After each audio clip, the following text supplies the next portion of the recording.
اگر آپ کو کسی بھی آیت کا ایک بھی لفظ پتا ہو، ایک بھی لفظ پتا ہو، تو آپ یہاں سے جو ہے وہ آیات جو ہے جہاں جہاں وہ استعمال ہوا ہے وہ آپ اس کو تلاش کر سکتے ہیں یہاں سے۔ کوئی بھی لفظ آپ کو، جیسے میں آپ کو اور بھی دکھا دیتا ہوں، یہ کتاب بڑی پیاری ہے، میں چاہوں گا کہ آپ ضرور، آپ سب کے پاس یہ کتاب ہو۔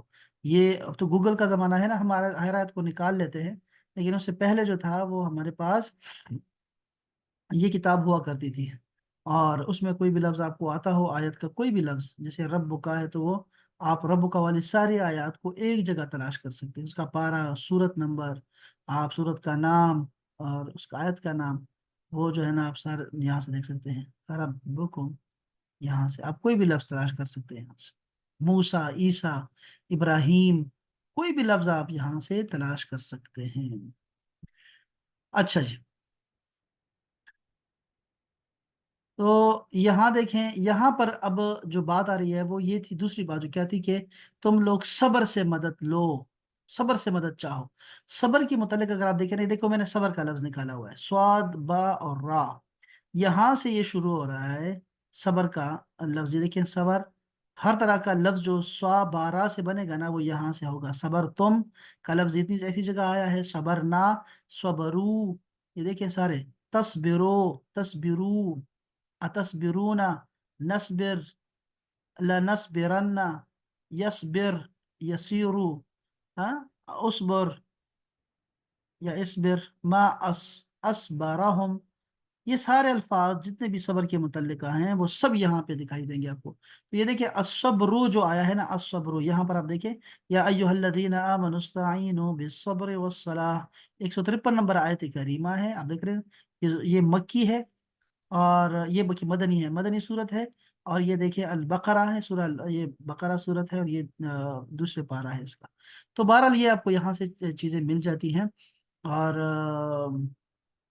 بڑی پیاری کتاب ہے کریمہ، یہ بہت پیاری کتاب ہے۔ تو میں نے یہاں سے تفسیر کچھ آپ کے سامنے میں نے عرض کر دی تھی اس دن بھی، اور یہ صبر کی اقسام وغیرہ، صبر کے فضائل پہ میں نے کچھ چیزیں آپ کو بتائی تھی۔ میں اسے آگے جانا چاہوں گا، اور وہ یہ ہے کہ میں کچھ یہاں سے پڑھنا چاہوں گا۔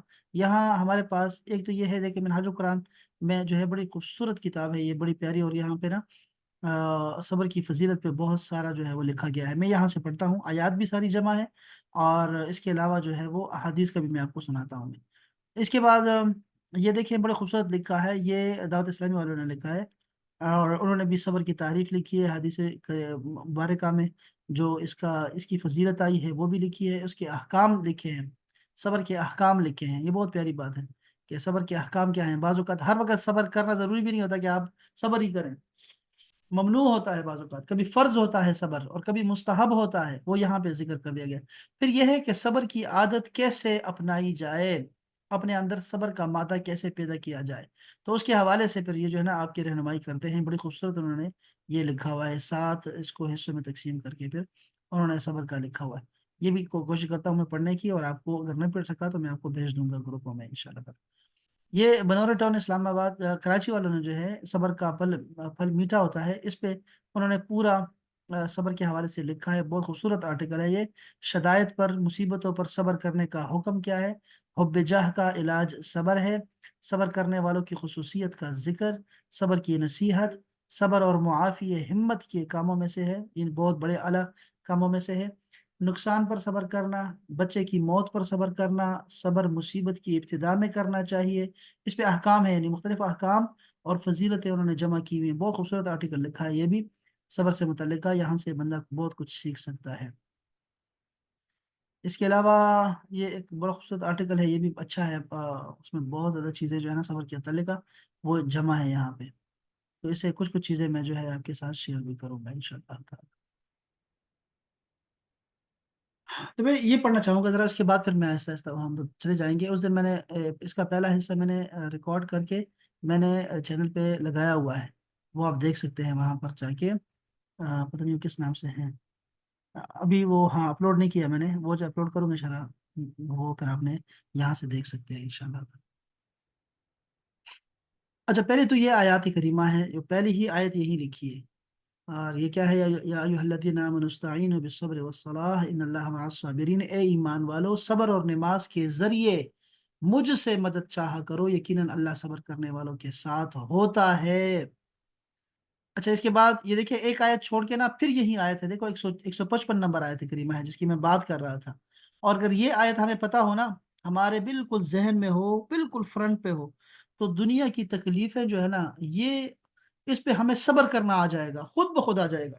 اور وہ یہ آیت کریمہ ہے، یہ دیکھیں وَلَنَبْلُوَنَّكُمْ، اور ہم ضرور ضرور، یہ جو دو دفعہ ضرور ضرور آیا ہے نا، خواہ مخواہ، وہ دیکھو یہ اس لام کی وجہ سے آیا ہے۔ لام کا مطلب ہوتا ہے، لام زبر لا کا مطلب ہوتا ہے ضرور، اور یہ جو نون مشدد ہوتا ہے نا، اس کا مطلب بھی ضرور ہوتا ہے۔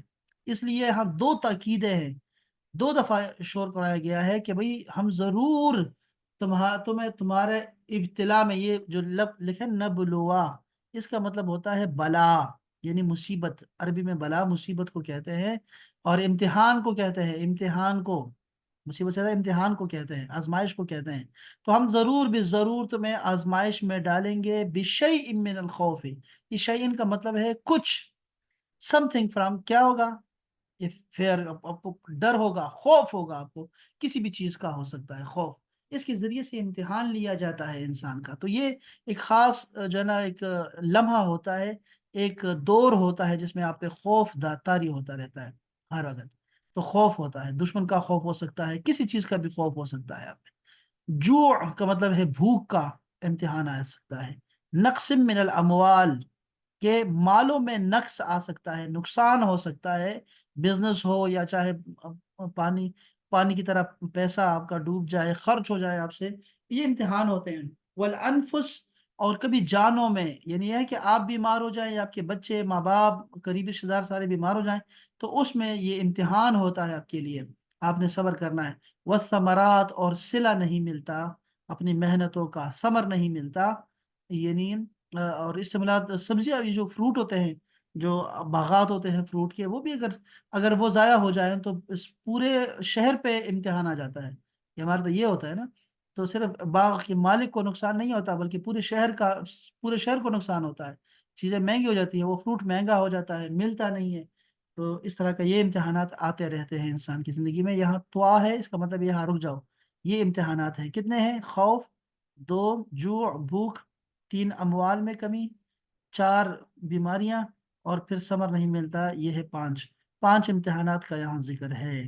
تو اس کے بعد کیا فرمایا؟ وبشر الصابرین، اے میرے محبوب، جو لوگ صبر کرے ان امتحانوں میں ان کو خوشخبری سنا دیں آپ بس، کہ وہ ہدایت پر ہیں اور وہ اللہ کی رحمتوں میں ہیں۔ اس کے بعد یہ بھی آیت کریمہ صبر کے متعلق ہے، یہ بھی ساری یہ آیات ہیں جو کہ یہاں صبر پہ جمع کی گئی ہیں، ترجمہ لکھا ہوا ہے، اور تفسیر دیکھنے کی بھی ضرورت نہیں ہوگی، ایسا ترجمہ لکھا ہوا ہے۔ میں ذرا کچھ احادیث آپ کو سنانا چاہتا ہوں جو بڑی خوبصورت ہیں، اور میں چاہوں گا کہ آپ ضرور اس کو توجہ سے سنیں، آپ بہت خوبصورت ہے۔ یہ پہلی جو حدیث پاک ہے، یہ آپ دیکھیں، یہ متفق علیہ حدیث پاک ہے، یعنی کہ بخاری اور مسلم دونوں میں آئی ہوئی ہے، اس کے علاوہ بھی بہت ساری کتابوں میں یہ حدیث پاک آئی ہوئی ہے۔ حضرت عبداللہ رضی اللہ تعالی عنہ روایت کرتے ہیں، عبداللہ بن مسعود مراد ہے، عبداللہ بن مسعود، کہ انی انظر الی النبی، یہ ایسا ہے کہ جیسے میں چشم تصور سے حضور نبی اکرم کو دیکھ رہا ہوں۔ اچھا، ویسے یہ جو عرفان القرآن ہے نا، عرفان القرآن، یہ ڈاکٹر طاہر القادری صاحب کے جو ترجمہ ہے ان کا، وہ ترجمہ، اس کی ایک خاصیت ہے، جو خاص خاصیت ہے وہ یہ ہے، اس کی خاصیت تو بہت ساری ہیں لیکن ایک خاصیت یہ ہے کہ اس میں آپ کو تفسیر دیکھنے کی ضرورت نہیں ہوتی۔ تو وہ تفسیر قرآن مجید قرآن مجید کا ترجمہ ہے، اصل میں تفسیر نہیں ہے، ترجمہ ہے، لیکن وہ ایسا لکھا گیا ہے بریکٹس میں کہ آپ کو ترجمہ جو تفسیر ہے اس کی طرف نہیں جانا پڑتا، بلکہ ادھر ہی وہ آپ کو آیت سمجھا دی جاتی ہے۔ تو یہی کام انہوں نے حدیث میں بھی کیا ہے۔ یہ دیکھیں، میں دیکھ رہا تھا کہ یہ عبداللہ کون ہے؟ اب عبداللہ تو بہت سارے ہیں، عبداللہ بن عمر ہے، عبداللہ بن مسعود ہے، عبداللہ بن عمر بن عاص ہے، اور عبداللہ کتنے سارے ہیں۔ تو یہ کون سے عبداللہ ہیں؟ تو یہاں نے کہہ دیا عبداللہ بن مسعود ہے۔ دیکھا آپ نے، یہ بڑی اچھی بات ہے کہ آپ کو نا بتا دیا جاتا ہے، ترجمے میں بتا دیا گیا۔ اچھا، پھر کیا ہے؟ یہاں ترجمہ دیکھیں تو لکھا ہوا ہے کَأَنِّي أَنظُرُ إِلَى النَّبِي، ایسا ہے جیسے کہ میں رسول اللہ کو دیکھ رہا ہوں، کہ یحکی نبی من الانبیاء، کہ وہ کسی نبی کے بارے میں بتا رہے ہیں۔ تو اب یہاں ترجمہ اگر میں دیکھوں تو یہ ترجمہ کتنا خوبصورت کیا ہے کہ چشم تصور سے حضور نبی اکرم کو دیکھ رہا ہوں، یعنی وہ لمحہ یاد کر رہا ہوں جب رسول اللہ بتا رہے تھے ہمیں تو اب یہ عبداللہ بن مسعود بیان کر رہے ہیں، اگلے لوگوں کو بیان کر رہے ہیں، تو ایسے بیان کر رہے ہیں کہ جیسے میں ابھی بھی دیکھ رہا ہوں کہ رسول اللہ ایسے فرما رہے تھے کہ آپ ایک نبی کا، انبیاء میں سے ایک نبی کا ترجمہ یعنی ذکر کر رہے تھے، جن کی قوم نے ان کو مارا اور لہو لہان کر دیا، تو وہ اپنے چہرے سے خون پونچھتے جاتے ہیں اور کہتے ہیں اے رب میری قوم کو بخش دے کیونکہ یہ جانتے نہیں ہیں کہ میں کون ہوں۔ اب اس کو بریکٹ میں لکھا گیا ہے نا، اس کا مطلب ہے کہ آپ کو سمجھ آئے کہ کیا نہیں جانتے، یہ نہیں جانتے کہ میں کون ہوں، میں اللہ کا رسول ہوں۔ اب یہ رسول اللہ صلی اللہ علیہ وسلم خود بھی جب غزوہ احد میں آپ کا خون جو ہے، خون مبارک گر رہا تھا، اور وہ سارا جو ہے وہ آپ کا چہرہ بالکل لہولہان ہو گیا تھا، اور دانت بھی مبارک بھی جو ہے وہ بھی زخمی ہو گئے تھے، اور وہ جو خود پہنا ہوا تھا اپنے، اس کی جو کڑیاں تھی وہ بھی چہرے میں دھس گئی تھی، تو وہ بہت تکلیف کا تھا وہ وقت تھا اس وقت۔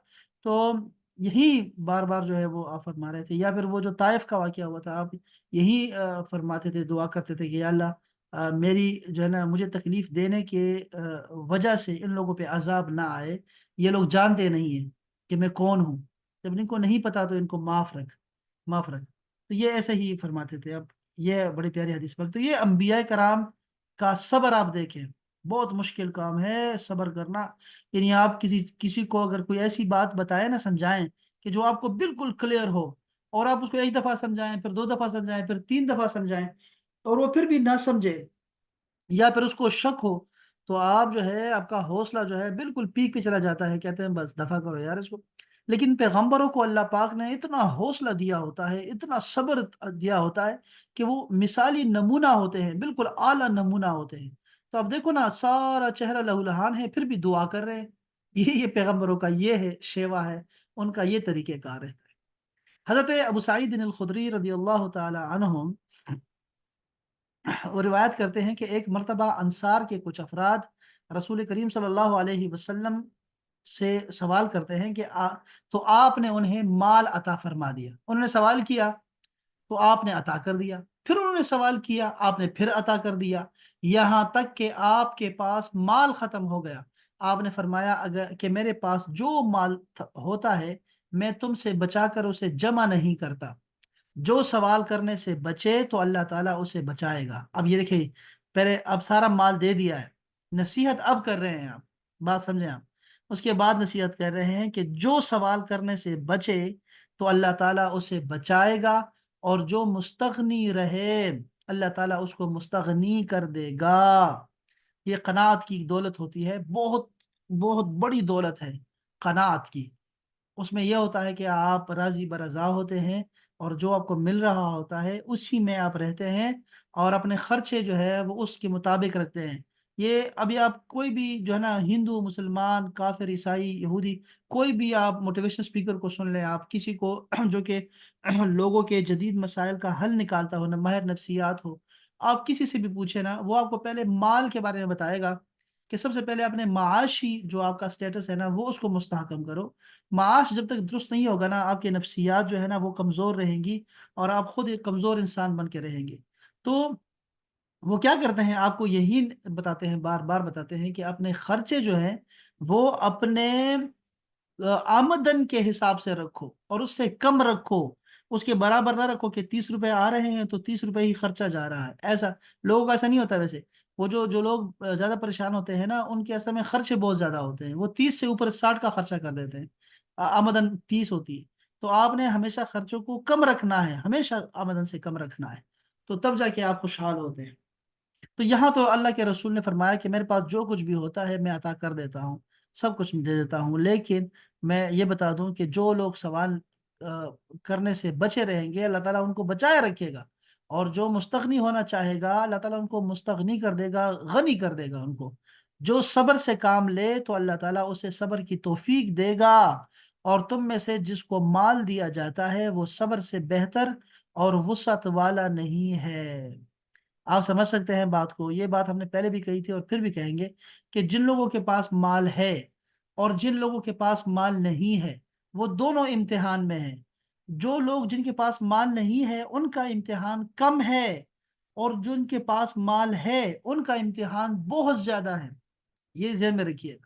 کہ وہ یہ یہاں بھی اس جملے سے بھی آپ کو اندازہ ہوگا کہ رسول اللہ نے فرمایا کہ تم میں سے جس کو مال دیا جاتا ہے وہ صبر سے بہتر اور وسعت والا نہیں ہوتا۔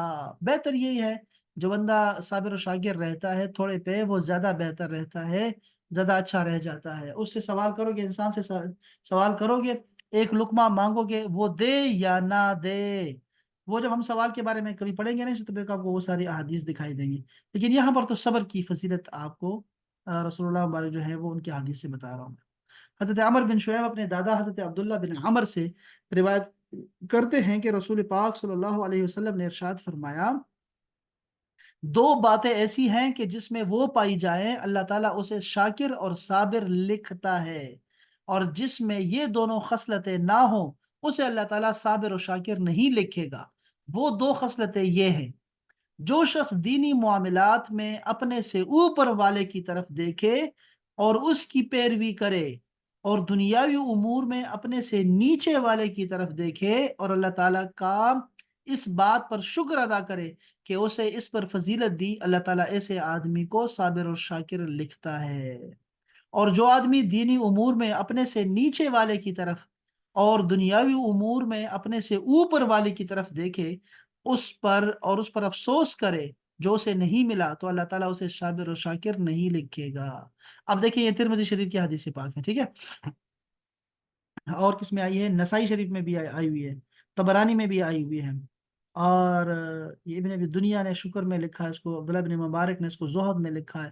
اب یہ حدیث پاک آپ کو اس کی سمجھ آ گئی ہے کہ یہ ہمیں زندگی گزارنے کا اصول سمجھایا جا رہا ہے۔ یہ ہم کتنے خوش نصیب ہیں کہ ہمارے رسول صلی اللہ علیہ وسلم نے ہمیں زندگی کے گزارنے کے شب و روز بتا دیے، یعنی یہاں تک بتا دیا ابھی کہ لقمہ کیسے کھانا ہے، پانی کیسے پینا ہے، اور نمازوں کا نہیں کہ صرف نماز ہے اور حج اور زکوٰۃ کا طریقہ سکھایا، بلکہ ہمیں زندگی گزارنے کا طریقہ بھی سکھایا ہے۔ ہماری سوچوں کو بھی جو ہے آپ نے ایسے اصول دے دیے ہیں کہ وہ مثبت رہیں۔ اب یہ دیکھیں کتنا کہ پیارا اصول دیا ہے، آپ نے فرمایا کہ دیکھو جو پہلے کیا ہے، میں وہی آج کروں جو پہلے ذکر ہوا ہے۔ یہاں پر نظر فی دین ہی، اب دین کی بات ہو رہی ہے، دیکھیں دین میں کیا کرنا ہے آپ نے، کہ آپ نے اپنے سے اوپر کو دیکھنا ہے دین کے معاملات میں۔ یعنی آپ سمجھے بات کو، دو بندے ہیں، ایک گناہگار آدمی ہے اور ایک نیک آدمی ہے، اور آپ درمیان میں کھڑے ہیں۔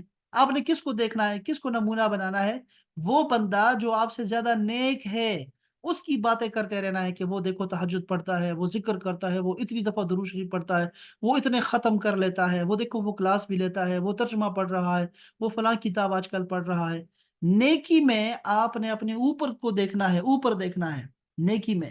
یہ نہیں کہ وہ دیکھو میں تو چلو ایک نماز پڑھ لیتا ہوں، وہ میرا جو دوسرا بھائی ہے وہ تو ایک نماز بھی نہیں پڑھتا، وہ فلاں کو دیکھو، وہ فلاں عورت ایسے کرتی ہے، فلاں عورت ایسے کرتی ہے، عورتیں یہ کرتی ہیں، عورتیں وہ کرتی ہیں، یعنی گناہ گاروں کو آپ نے ڈسکس کرتے نہیں رہنا۔ اگر آپ ایسا کریں گی تو اللہ کے پاس آپ صبر کرنے والوں میں نہیں ہیں، آپ نے شاکر والوں میں سے ہیں۔ آپ نے نیکی میں اوپر کو دیکھنا ہے، ہمیشہ نیکوکار کو دیکھنا ہے، ان کو آپ نے اپنا نمونہ بناتے رہنا ہے، تو آپ خود بخود آپ کی نیکی جو ہے وہ بڑھتی جائے گی، نیچے نہیں دیکھنا آپ نے۔ یہ اصول ہے دین میں۔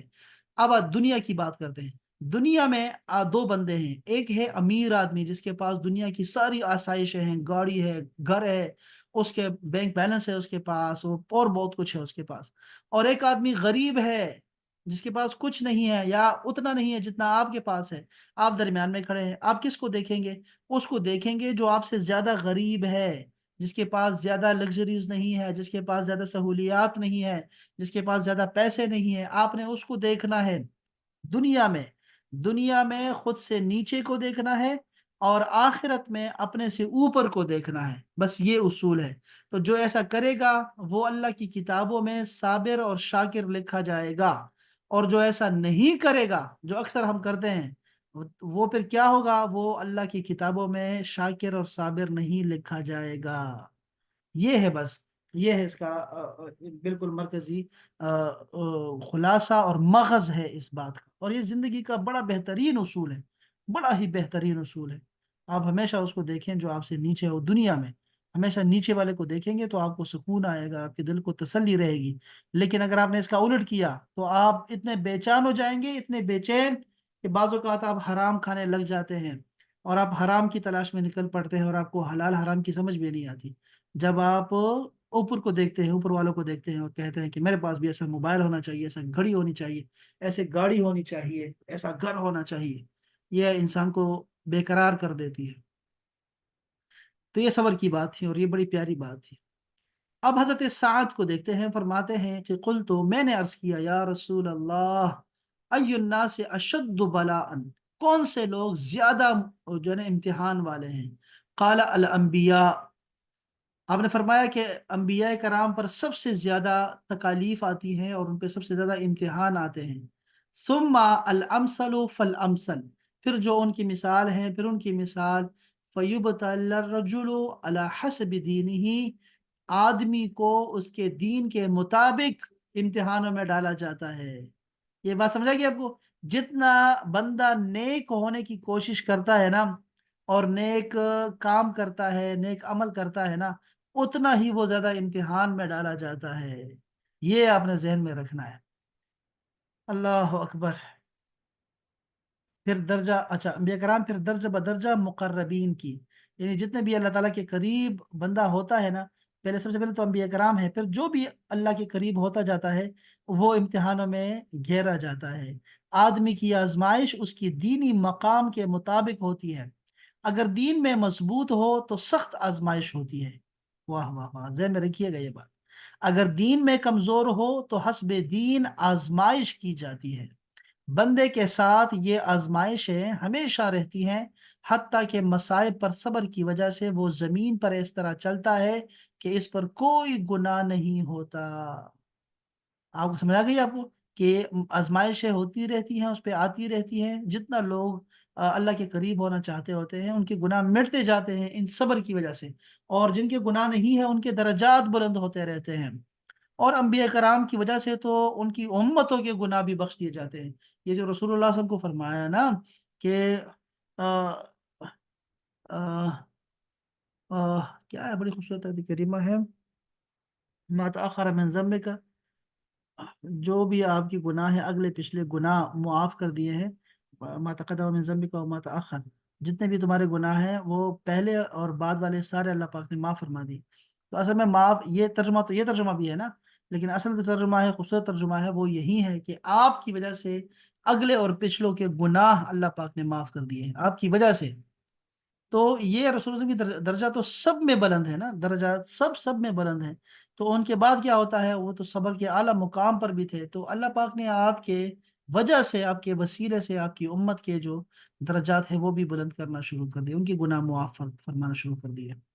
تو یہ ہوتا ہے طریقہ کار رب تعالیٰ کا۔ تو جتنے لوگ دنیا میں مست رہتے ہیں نا، وہ زیادہ اور زیادہ جیتے ہیں اور زیادہ مزے میں رہتے ہیں، ہلا گلا کرتے رہتے ہیں، لیکن ان کے مقابلے میں آپ دیکھیں گے تو جو اللہ والے ہیں وہ آپ دیکھیں گے تو وہ خستہ حال ہوتے ہیں، دکھائی دیتے ہیں۔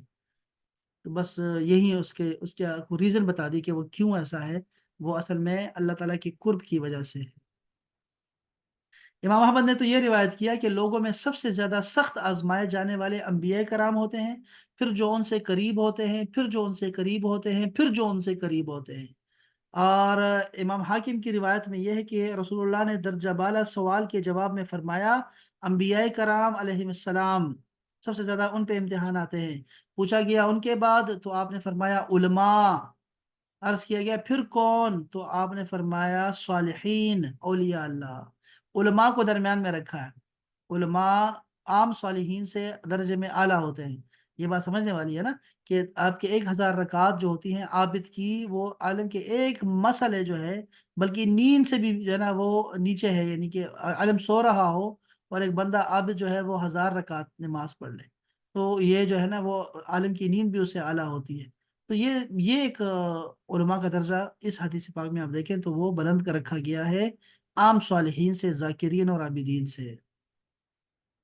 تو ان پہ صبر، وہ جو ہے نا صبر لازم ہوتا ہے۔ یہ پھر ایسے لوگ ہیں کہ درجات اپنا مقام قائم رکھنے کے لیے ان کو صبر کرنا پڑتا ہے۔ حضرت ابو موسیٰ اشعری روایت کرتے ہیں کہ رسول اللہ صلی اللہ علیہ وسلم نے ارشاد فرمایا جب کسی آدمی کا بچہ فوت ہو جاتا ہے تو اللہ تعالیٰ فرشتوں سے فرماتا ہے تم نے میرے بندے کی بیٹے کی روح قبض کی؟ وہ کہتے ہیں ہاں۔ اللہ تعالیٰ فرماتا ہے تم نے اس کے دل کا ثمر قبض کر لیا؟ وہ عرض کرتے ہیں ہاں۔ اللہ تعالیٰ نے فرمایا، اس کے بعد اللہ تعالیٰ فرماتا ہے میرے بندے نے اس پر کیا کہا؟ وہ عرض کرتے ہیں اس نے تیری تعریف کی اور انا للہ و انا الیہ راجعون پڑھا۔ اللہ تعالیٰ فرماتا ہے اس کے لیے جنت میں ایک مکان بنا دو اور اس کا نام لکھو بیت الحمد، یعنی تعریف والا گھر۔ یہ تعریف کی وجہ سے یہ گھر عطا ہوا ہے۔ یہ ابو موسیٰ اشعری روایت کر رہے ہیں، ٹھیک ہے؟ اور اس کو کون روایت کر رہا ہے؟ امام ترمذی اور ابن حبان اپنے صحیح میں روایت کرتے ہیں، اور امام ترمذی نے کہا یہ حدیث حسن ہے۔ اب دیکھیں نا کتنی خوبصورت حدیث پاک ہے، اور کتنے تسلی بخش جو ہے نا وہ ہمیں جو ہے خوشخبری دی گئی ہے، بلکہ اس پہ صبر کرنے پہ۔ حضرت ابو ذر غفاری فرماتے ہیں کہ رسول اللہ نے فرمایا زہد اور دنیا سے بے رغبتی، یہ زہد کا مطلب یہ ہوتا ہے کہ دنیا میں دل کی محبت، دل میں دنیا کی محبت نہ ہو اور دنیا کے لالچ نہ ہو، اس کو زہد بولتے ہیں، دنیا سے بچنا۔ اور دنیا سے بے رغبتی حلال کو حرام کر دینے اور مال کو ضائع کر دینے کا نام نہیں ہے۔ کیا کہا؟ زہد اور دنیا سے بے رغبتی کیا ہے؟ حلال کو حرام نہیں کرنا، کہ آپ کہیں نہیں مجھ پہ یہ چیز بھی حرام ہے، وہ بھی مجھے، میں نکاح نہیں کروں گا، میں بس اللہ کے لیے زہد کو اختیار کروں گا، عورت بھی تو دنیا ہے، میں بچے نہیں پیدا کروں گا۔ حلال کو حرام کہنے کا نام نہیں ہے، اور مال کو ضائع کرنا بھی نہیں ہے کہ آپ تمہارے پاس تمہارا دل مڑ گیا ہے اللہ اللہ کی طرف لوگوں سے، تو آپ اپنا سارا کچھ جو ہے وہ ضائع کر دیں، مال ضائع کر دیں۔ یہ زہد نہیں ہے، اس سے بندہ زاہد نہیں بنتا، بلکہ زہد تو یہ ہے کہ جو کچھ تیرے ہاتھ میں ہے وہ اس سے زیادہ قابل اعتماد نہ ہو جو اللہ کے پاس ہے، اور جب تجھے مصیبت پہنچے تو اس کے ثواب کے حصول میں زیادہ رغبت رکھے، اور یہ تمنا ہو کہ کاش یہ میرے لیے باقی رہتی ہے۔ آپ سمجھے بات کو، کہ جو کچھ بھی آپ کے پاس ہے نا، آپ دنیا کو چلائے رکھے اس سے۔ آپ کے پاس گاڑی بھی ہو تو کوئی فرق نہیں پڑتا، آپ کے پاس اچھے کپڑے ہوں، گھڑی ہو آپ کے پاس، آپ بہت سوٹڈ بوٹڈ ہو، آپ اچھے ہو، آپ کا دل اللہ کے ساتھ لگا رہتا ہے، اس مال کی کوئی حیثیت آپ کے دل میں نہیں ہوتی۔ اس کی مثال وہ کشتی والی ہے، کہ جو کشتی ہے تو وہ پانی پہ چلتی ہے، اور سمندر کا پانی کا اور کشتی کا اس کا بڑا گہرا تعلق ہوتا ہے آپس میں، لیکن کشتی کبھی پانی کو اپنے دل کے اندر جگہ نہیں دیتی۔ کشتی میں پانی آ گیا تو سمجھو کشتی ڈوب گئی، تو کشتی پانی میں ہی رہتی ہے۔ کشتی ہے یعنی تبھی کشتی دکھائی دے گی آپ کو، وہیں دکھائی دے گی جہاں پانی ہوگا، لیکن پھر بھی کشتی جو ہے وہ اپنے اندر پانی کو نہیں آنے دیتی۔ بس یہی انسان کے پاس سب کچھ ہو بھی صحیح، سب کچھ ہو، لیکن اس کے باوجود اس کے دل میں تھوڑی سی بھی پریشانی نہیں آنی چاہیے اگر وہ مال اس سے جاتا ہے، بلکہ اس کی نظر اللہ کے ہاں جو کچھ ہے اس پہ ہوتی ہے، کہ اللہ کے پاس جو کچھ ہے نا وہ اعلیٰ ہے، وہ بہت اعلیٰ ہے، اس کا اعتماد اللہ پہ ہوتا ہے اور اللہ کی چیزوں پر ہوتا ہے، اور اللہ کے پاس جو ہے آخرت اس کی طرف اس کی رغبت ہوتی ہے، نہ کہ اس کے پاس جو اس کے ہاتھ میں ہوتی ہے۔ یہ بڑی پیاری حدیث بات، بہت پیاری بات ہے۔ اسی طرح ایک حدیث پاک حضرت جابر بن عبداللہ روایت کرتے ہیں کہ رسول پاک نے فرمایا یود اہل العافیہ یوم القیامت حین یعطى اہل البلاء الثواب لو ان جلودهم كانت قرضت فی الدنیا بالمقارید، کہ جو قیامت کے دن جو مصیبتوں سے دور رہنے والے ہیں، عافیت والے لوگ ہیں، عافیت والے کہ زندگی میں انہوں نے بڑی عافیت گزاری ہے، ٹھیک ہے، وہ جب قیامت میں وہ چاہیں گے، جب وہ دیکھیں گے نا مصیبت والوں کو اور تکالیف والوں کو جنہوں نے صبر کیا دنیا میں مصیبتوں پر، امتحانوں پر، جب ان کا درجہ دیکھیں گے، ان کی شان دیکھیں گے، ان کی آن دیکھیں گے، تو چاہیں گے، وہ دعا کریں گے، یہ حسرت ہوگی ان کو کہ کاش دنیا میں ان کی جو جلدیں ہیں، وہ ان کی کھالیں، اس کو کینچیوں سے جو ہے وہ کاٹا جاتا۔ قیامت کے روز جب مصیبت زدہ لوگوں کو ثواب دیا جائے گا تو آرام و سکون والے تمنا کریں گے کاش دنیا میں ان کے چمڑے قینچیوں سے کاٹے جاتے، یعنی وہ دیکھیں گے، وہ بہت بڑا درجہ دیا جائے گا صبر کرنے والوں کو۔ حضرت انس سے مروی ہے کہ رسول پاک صلی اللہ علیہ وسلم نے ارشاد فرمایا جب اللہ تعالیٰ کسی بندے سے بھلائی کا ارادہ کرتا ہے تو اسے اس کے گناہوں کی جلد ہی دنیا میں سزا دے دیتا ہے، اور اگر کسی بندے سے برائی کا ارادہ کرتا ہے تو گناہ کے سبب اس کا بدلہ روک رکھتا ہے یہاں تک کہ قیامت کے دن اسے پورا بدلہ دے گا۔ اسی طرح سے حضور اکرم سے مذکور یہ بھی ہے، آپ نے فرمایا کہ بڑا ثواب بڑی مصیبت کے ساتھ ہے۔ یہ جملہ کتنا پیارا ہے، بڑا ثواب بڑی مصیبت کے ساتھ ہے۔ اور جب اللہ تعالیٰ کسی قوم سے محبت کرتا ہے تو انہیں آزماتا ہے، بس جو اس پر راضی ہوا اس کے لیے اللہ تعالیٰ کی رضا ہے، اور جو ناراض ہوا اس کے لیے ناراضگی ہے اللہ تعالیٰ کی۔ پر تکالیف آتی ہے تو آپ نے اللہ کا نام لینا ہے، اللہ بہتر کرے گا، اللہ خیر فرمائے گا، اللہ تعالیٰ اس کو آسان کرے میرے لیے، اللہ تعالیٰ یہ مصیبت دور کرے مجھ سے، بس یہ دعا کرتے رہنا چاہیے۔ ابو ہریرہ بھی ایسی روایت فرمایا کہ رسول پاک صلی اللہ علیہ وسلم نے ارشاد فرمایا کہ مومن مرد اور عورت کو جان، مال اور اولاد میں مسلسل آزمایا جاتا ہے۔ اب دیکھیں حدیث پاک میں کیا فرمایا، جان، مال اور اولاد مسلسل آزمایا جاتا ہے، یہاں تک کہ وہ اللہ تعالیٰ سے اس طرح ملاقات کرتا ہے کہ اس پر کوئی گناہ باقی نہیں رہتا۔ سبحان اللہ تعالی، سبحان اللہ۔ یہ دیکھیں، یہ بھی حدیث پاک ایسی ہے، بڑی مشہور حدیث پاک ہے، اس لیے اس کو آپ کو پتہ ہونا چاہیے کہ یہ بڑی مستند حدیث پاک ہے۔ حضرت ابو سعید الخدری رضی اللہ تعالی عنہ فرماتے ہیں کہ میں حضور اکرم صلی اللہ علیہ وآلہ وسلم کی خدمت میں حاضر ہوا، آپ کو بخار ہو رہا تھا، میں نے چادر پر سے آپ کے جسم مبارک پر ہاتھ رکھ کر دیکھا تو آپ کے بخار کی گرمی مجھے محسوس ہوئی۔ میں نے عرض کیا یا رسول اللہ، اتنا تیز بخار ہے؟ آپ نے فرمایا ہاں، ہم پر مصیبت بھی سخت آتی ہے اور ثواب بھی دگنا ملتا ہے، یعنی انبیاء کرام پہ۔ میں نے عرض کیا یا رسول اللہ، کن لوگوں پر زیادہ سخت مصیبت آتی ہے؟ آپ نے فرمایا انبیاء کرام پر۔ پھر میں نے عرض کیا پھر کن پر؟ آپ نے فرمایا نیک لوگوں پر، اور بعض نیک لوگ ایسی تنگ دستی میں مبتلا کر دیے جاتے ہیں کہ ان کے پاس ایک کمبل کے سوا جسے وہ اوڑے ہوئے ہیں کچھ نہیں ہوتا۔ ان میں سے بعض مصیبت سے اس قدر خوش ہوتے ہیں جتنا تم لوگ مال و دولت ملنے سے ہوتے ہو۔ آپ نے سنا یہ کوئی واعظ و نصیحت نہیں ہے، یہ حدیث پاک ہے، اب اندازہ کر لیں آپ، ایک کمبل والا کتنا بڑا بادشاہ ہوتا ہے، آپ یہ اندازہ کر سکتے ہیں آپ۔ اللہ اکبر، ایک کمبل ہے اس پہ اتنا وہ خوش ہے، اتنا خوش ہے کہ جیسے لوگ کسی کو مال اور دولت ملے نا، منصب ملے تو بڑا خوش ہوتا ہے، تو ایسا ہے نہیں، اس کے لیے ایسے اس کی کوئی حیثیت نہیں ہوتی۔ اب یہ حضرت عبداللہ فرماتے ہیں، عبداللہ بن مسعود فرماتے ہیں کہ رسول پاک صلی اللہ علیہ وسلم نے ارشاد فرمایا الصبر نصف الایمان، صبر نصف ایمان ہے، آدھا ایمان ہے، یہ اندازہ کریں آپ۔ اچھا، حضرت عمر فاروق نے کیا فرمایا صبر کے بارے میں، ہم نے اپنی بہترین زندگی صبر کے ساتھ پائی ہے۔ بہترین زندگی میں جو وقت گزرا ہے نا، اس میں بہترین وقت جو تھا وہ صبر والا تھا، جس پہ ہم نے صبر کیا۔ اس کے بعد حضرت علی شیر خدا فرماتے ہیں کہ صبر کا ایمان میں وہی مقام ہے جو سر کا بدن میں ہے۔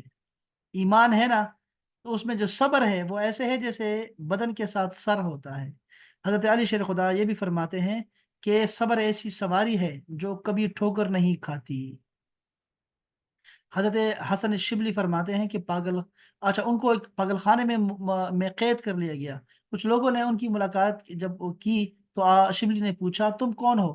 انہوں نے جواب دیا ہم تمہارے دوست ہیں، تمہاری زیارت کے لیے آئے ہیں۔ اس پر شبلی نے انہیں پتھر مارنا شروع کر دیے اور وہ لوگ بھاگنے نکلے۔ یہ حالت دیکھ کر شبلی نے کہا ارے جھوٹو، اگر تم میرے دوست ہوتے تو میرے آزمانے پر صبر کرتے۔ واہ واہ واہ، بہت بڑا نکتہ ہے یہ۔ حضرت حارث محاسبی رحمہ اللہ فرماتے ہیں کہ ہر شے کا جوہر ہوتا ہے، مغز ہوتا ہے۔ انسان کا جوہر عقل ہے اور عقل کا جوہر صبر ہے۔ سب سے بڑا عقل مند وہ ہے جو صبر کرتا ہے، دیکھ لیں آپ۔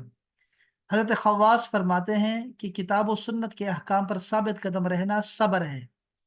حضرت سیر سقطی فرماتے ہیں کہ صبر، اچھا آپ صبر پر گفتگو کر رہے تھے، اس دوران ایک بچھو ان کی ٹانگ پر چڑھ گیا اور کہیں ایک ڈنگ مارے، مگر آپ نے قطعاً حرکت نہ کی۔ آپ سے کسی نے کہا کہ آپ نے اسے ہٹا کیوں نہیں دیا؟ فرمایا مجھے اللہ سے شرم آ گئی کہ میں صبر کے متعلق گفتگو تو کروں مگر خود صبر نہ کروں۔ حضرت شفیق بلخی فرماتے ہیں کہ صبر اور رضا دو صورتیں ہیں، جب تو عمل کرنا شروع کرے تو اس کا آغاز صبر سے کرے اور اس کا انجام رضا ہو، راضی برضا رہیں، راضی برضا رہیں بس۔ حضرت ذنون مصری فرماتے ہیں کہ اللہ کے احکام کی مخالفت سے دور رہنے، مصائب کے گھونٹ پینے پر سکون اور اطمینان، اور زندگی کے میدان میں محتاجی کے باوجود اپنے آپ کو مالدار ظاہر کرنے کا نام صبر ہے۔ اللہ اکبر، حضرت ابو الدقاق فرماتے ہیں کہ صابرین دونوں جہانوں کی عزت کے ساتھ کامیاب ہو گئے، کیونکہ انہوں نے اللہ تعالیٰ کی معیت حاصل کر لی، پس اللہ تعالیٰ صبر کرنے والوں کے ساتھ ہے۔ اور آخری بات امام قشیری فرماتے ہیں، یہ دیکھو یہ سرخیل ہیں صوفیہ کی بڑی خوبصورت ایک کتاب جو ہے وہ رسالہ قشیریہ ہے، بڑی پیاری کتاب ہے تصوف میں، پہلے پہلی کتابوں میں سے ہے۔ آپ نے بڑی پیاری، اس میں بہت آسان طریقے سے تصوف کو سمجھایا گیا ہے۔ اس میں آپ نے فرمایا کہ جو صبر ہے وہ جس طرح انسان عافیت کے ہوتے ہوئے اپنی حالت پر ثابت قدم رہتا ہے، اسی طرح اچھے آداب کے ساتھ مصیبت پر ساتھ ثابت قدم رہنا صبر کہلاتا ہے۔ یعنی کہ مصیبت آئے، وہ آپ کو پتہ ہی نہیں چلے گا کہ یہ بندہ تکلیف میں ہے، آپ کو پتہ ہی نہیں لگے گا۔ یہ ہوتا ہے صبر کا اعلیٰ مقام، یہ امام قشیری فرما رہے ہیں، اندازہ کریں آپ۔ اسی طرح بہت ساری یہ بہت خوبصورت خوبصورت باتیں ہیں، اتنا زبردست ہے کہ میں کیا بتاؤں، اتنی زبردست۔ اچھا، یہاں پر نا انہوں نے یہ صبر کا معنی بھی لکھا ہوا ہے، اور یہ مختلف احکام ذرا میں پڑھنا چاہوں گا جلدی سے، 2-3 منٹ رہ گئے ہیں۔ شریعت نے جن کاموں سے منع کیا ہے ان سے صبر کرنا فرض ہے۔ دیکھیں، شریعت نے جن کاموں سے منع کیا ہے اس سے صبر کرنا یعنی رکنا وہ فرض ہے۔ آپ شراب نہیں پی سکتے، آپ سور خنزیر نہیں کھا سکتے، آپ بدکاری نہیں کر سکتے، قتل نہیں کر سکتے، چوری نہیں کر سکتے، خود کو روکے رکھنا باوجود قدرت کے، آپ یہ فرض ہے ہم پہ۔ ناپسندیدہ کام جو شرعن گناہ نہ ہو اس سے صبر کرنا مستحسن ہے، مستحب ہے۔ تکلیف دہ فعل جو شرعن ممنوع ہو اس پر خاموش اور رہنا اور صبر کرنا ممنوع ہے، ممنوع ہے۔ مثلا کسی شخص یا اس کے بیٹے کا ہاتھ ناحق کاٹا جائے تو اس شخص کا خاموش رہنا اور صبر کرنا ممنوع ہے۔ ایسا ہی جب کوئی شخص شہوت کے ساتھ برے ارادے سے اس کے گھر والوں کی طرف بڑھے تو اس کی غیرت بھڑک اٹھے، لیکن غیرت کا اظہار نہ کرے اور گھر والوں کے ساتھ جو کچھ ہو رہا ہے اس پر صبر کرے اور قدرت کے باوجود نہ روکے، تو شریعت نے اس صبر کو حرام قرار دیا ہے، حرام ہے۔ آپ نے بولنا ہوتا ہے، غصہ کرنا ہوتا ہے، غصہ ہر حالت میں حرام نہیں ہے۔ صبر جمیل کیا ہوتا ہے؟ سب سے بہترین صبر یہ ہے کہ مصیبت میں مبتلا شخص کو کوئی نہ پہچان سکے، اس کی پریشانی کسی پر ظاہر ہی نہ ہو۔ یہی بات ہمیں امام قشیری نے سکھائی نا، کہ صبر کا اعلیٰ مقام کیا ہے، کہ اس بندے کا پتہ ہی نہیں لگے کہ وہ ابھی مصیبت میں ہے یا نہیں مصیبت میں نہیں ہے، بالکل وہ ایک طرح ہی رہے۔ صبر کا اعلیٰ ترین درجہ یہ ہے کہ لوگوں کی طرف سے پہنچنے والی تکالیف پر صبر کیا جائے، لوگوں کی طرف سے جو ہے وہ تکالیف پر صبر کیا جائے۔ فرمان مصطفیٰ صلی اللہ تعالیٰ علیہ وسلم ہے، جو تم سے قطع تعلق کرے اس سے صلہ رحمی سے پیش آؤ، اور جو تمہیں محروم کرے اسے عطا کرو، اور جو تم پر ظلم کرے اسے معاف کرو۔ حضرت سیدنا عیسیٰ روح اللہ فرماتے ہیں، میں تم سے کہتا ہوں کہ برائی کا بدلہ برائی سے نہ دو، بلکہ جو تمہارے ایک گال پر مارے اپنا دوسرا گال بھی اس کے آگے کر دو، جو تمہاری چادر چھینے تم کمر بند بھی اسے پیش کر دو، اور جو تمہیں 1 میل ساتھ چلنے پر مجبور کرے تم اس کے ساتھ 2 میل تک چلو۔ یہ ہے صبر کا۔ اور صبر کرنے کی عادت کیسی اپنائی جائے؟ ایک تو یہ ہے کہ صبر کے فضائل جو ہے اس کا مطالعہ کیا جائے، اچھی اچھی کتابوں کو دیکھیں۔ احیاء العلوم بڑی خوبصورت کتاب ہے امام غزالی کی، اس کو دیکھیں۔ یہ ریاض الصالحین ہے امام نووی کی، آپ ضرور اس کو دیکھیں، اس کو ضرور پڑھیں، آپ کو بہت مزہ آئے گا۔ اسی طرح امام غزالی کی ہی کتاب ہے مکاشفۃ القلوب، اس طرح منہاج العابدین، یہ ساری امام غزالی کی کتب ہیں۔ اور کیمیائے سعادت، اس کا مطالعہ کیا۔ صبر کے جتنے بھی فضائل ہوں آپ وہ پڑھیں گے تو آپ کے دل میں خود ایک رغبت پیدا ہوگی۔ دوسرا طریقہ کیا ہے کہ بارگاہ الہی میں صبر کی دعا کریں آپ۔ لیکن اب دیکھو، صبر مصیبتوں پہ صبر نہیں ہونا چاہیے، یہ آپ نے عافیت طلب کرنی ہے، کیونکہ یہ خود بہت بڑی بلا ہے، صبر کرنا بہت بڑا امتحان ہے خود، بذات خود۔ اس میں بڑی پیاری حدیث ہے، اگر میں دکھاؤں گا آپ کو اگر ٹائم ملا تو۔ اس کے بعد آپ نے فرمایا، یعنی اللہ تعالیٰ کی آپ نے جو مدد ہے آپ کو صبر سے پہنچنی ہے آپ کو، اور نماز سے پہنچنی ہے آپ نے اس کی توفیق مانگتے رہنا ہے اللہ تعالیٰ سے۔ اپنی ذات میں عاجزی پیدا کیجئے، عاجزی پیدا کریں گے تو آپ کو صبر بھی آ جائے گا۔ جب آپ تکبر آپ کے اندر ہوتا ہے نا، اور بڑائی ہوتی ہے، کبریائی ہوتی ہے، تو آپ اس وقت جو ہے آپ ہر ایک پہ چڑھ دوڑتے ہیں، آپ کو ہر تھوڑی سی بات بھی برداشت نہیں کرتے آپ۔ میرے ابو بڑے خوبصورت ایک ان کی ایک عادت تھی، بہت پیاری عادت تھی، کہ وہ کبھی بھی کمزور پہ اپنا زور نہیں آزماتے تھے، کہ وہ کو پتا تھا کہ جب میں طاقتور کو کچھ نہیں کہہ سکتا تو ہمیں کمزور کو بھی کچھ نہیں کہنا چاہیے۔ تو وہ کمزور اور طاقتور دونوں کے لیے ایک طرح ہوتے تھے، اور یہی میری بھی خاصیت ہے، میں سب کے لیے برابر ہی رہتا ہوں، یعنی مجھے کمزور اور طاقتور میرے لیے برابر ہونے چاہیے، ایسا ہی ہونا چاہیے آپ کے لیے بھی۔ اللہ اکبر۔ جلد بازی نہ کیا کریں، معاف کرنے کی عادت اپنائیں۔ یہ اتنا مشکل کام ہے یار، معاف کرنا اتنا آسان ہے اور اتنا مشکل ہے کہ نہ پوچھیں آپ۔ اف، یہ ایک دفعہ میں نے یہ ادھر لڑائی ہو رہی تھی ہمارے گھر میں آپس میں، یہ خواتین لڑائی چل رہی تھی، تو میں نے ایک سے کہا تم صبر کرو، صبر جو ہے نا، صبر صبر بہت ضروری ہے، معاف کرو معاف کرو، میں نے کہا معاف معاف کر دیا کرے، معافی سے کیا ہوگا، معاف کر دیا کرے، اس سے آپ کے نا سفر بڑھتا ہے، آگے زندگی چلتی رہتی ہے۔ وہ جو دوسری تھی نا، انہوں نے جا کے ان کو بتا دیا، یعنی جس کو میں نے کہا تھا نا کہ معاف کرو، تو انہوں نے کہا کہ جی وہ قاری صاحب کہہ رہے ہیں کہ بس جی ان کو جو ہے وہ معاف کر دو، چونکہ وہ جاہل ہے، تو معاف کر دو ان کو۔ تو میں نے کہا یار یہ اچھی لڑائی داش کر دی میری، لیکن یہ جو معاف کرنے کی عادت ہے نا، یہ بہت آسان کام ہے، انتہائی آسان کام ہے، اور اتنا خوبصورت کام ہے کہ آپ کی نا ٹینشنیں ختم ہو جاتی ہے۔ آپ معاف کر دیا کریں، بس آپ کو یاد ہی نہ رہے کہ کس نے آپ کے ساتھ ظلم کیا، کس نے زیادتی کی ہے، آپ کی نگاہ جو ہے وہ اللہ تعالیٰ پہ ہونی چاہیے۔ یہ بہت آسان کام ہے، بہت زبردست کام ہے، یہ سنت رسول صلی اللہ علیہ وسلم ہے۔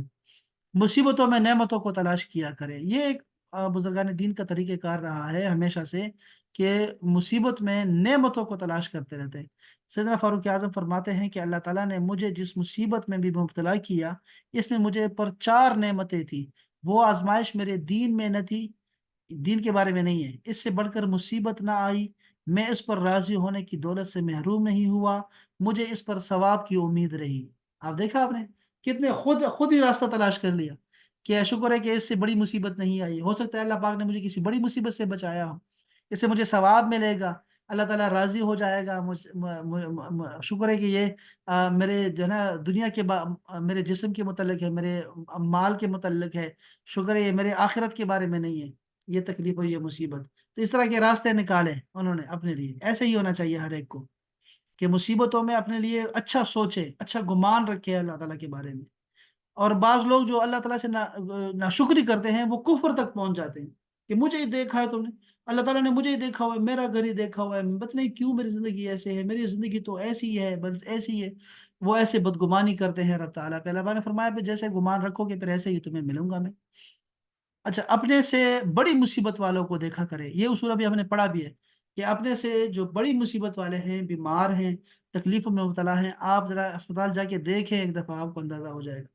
آپ کو زکام لگ جائے، دانت میں درد ہو، آپ کے کان میں درد ہو، تو آپ کو لگتا ہے جیسے پتہ نہیں میری زندگی اجیرن ہو گئی ہے جا کے، لیکن لوگ سانس نہیں لے رہے، لوگ دیکھ نہیں پا رہے، کچھ نہیں دیکھا لوگوں نے، نابینا ہے بیچارے، بول بھی نہیں سکتے، گونگے ہیں، بہرے ہیں لوگ، معذور ہیں لوگ، آپ جا کے دیکھیں کیا ہو رہا ہے لوگوں کے ساتھ، لوگوں کے دانے ٹھیک نہیں ہو رہے، لوگوں کو کینسر ہوا پڑا ہے۔ آپ اپنے سے زیادہ لوگوں کو دیکھا تکلیف میں دیکھیں، جو زیادہ تکلیف والا ہوں، تو آپ کو شکر اور صبر کرنے کی توفیق آئے گی، خود بخود آئے گی۔